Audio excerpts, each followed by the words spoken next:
Hello hello বন্ধুরা, সবাই কেমন আছো? সবাইকে সানডে কেমন কাটছে? তো রান্না নিয়ে চলে আসলাম সব কিছু করে।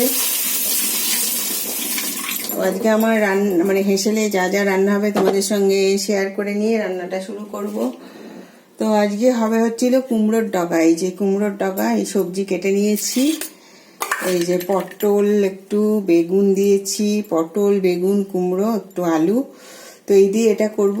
এই যে কুচো চিংড়ি মাছ এনেছিল না, এই যে কুচো চিংড়ি মাছ, তো এটা দিয়ে আজকে হচ্ছে কুমড়োর ডগা হবে। আর এই যে দেখছো এটা হচ্ছে শুক্তো, আজকে হচ্ছে ইলিশ মাছের মাথা দিয়ে শুক্তো বানাবো। তো এই শুক্তো রেসিপিটা আমি তোমাদের সঙ্গে শেয়ার করব, ওকে? তো এটা সাধারণত কাতলা মাছের মাথা দিয়ে করে, কিন্তু যেহেতু আমার ইলিশ মাছের মাথা আছে তো তার জন্য আমি আজকে এটা দিয়ে ট্রাই করব আর তোমাদের সঙ্গে শেয়ার করব। তো তোমরা এটা ট্রাই করো, এই রেসিপিটা কেমন লাগবে সেটা আমাকে কমেন্ট বক্সে জানাবে।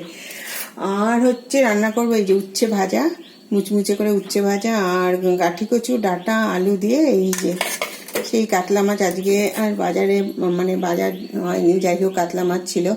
তো এই কাতলা মাছ দিয়ে ডাঁটা দিয়ে কচু দিয়ে ঝোল বানাবো একটা। তো এই হচ্ছে আজকে আমার রান্নার রেসিপি। তো তোমাদের সঙ্গে শেয়ার করলাম। এখন আমি রান্না শুরু করব। দুটো কড়াই বসাবো আর ফটাফট রান্না করব।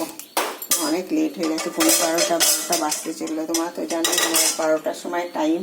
তো দুটো কড়াই বসিয়ে দিলাম আর তাতেই রান্নাও হয়ে যাবে। তো আজকে দেখো বাইরেটা কেমন, আমাদের আজকে এখানে ভীষণ ক্লাউডি ওয়েদার। এই দেখো। তো অম্বাবুচির জন্য এটা হচ্ছে, এটা এখন 3 দিন চলবে। তো ওকে, ঠিক আছে বন্ধুরা, তোমরা সবাই ভালো থেকো, আমার সাথে থেকো। Good day, tata.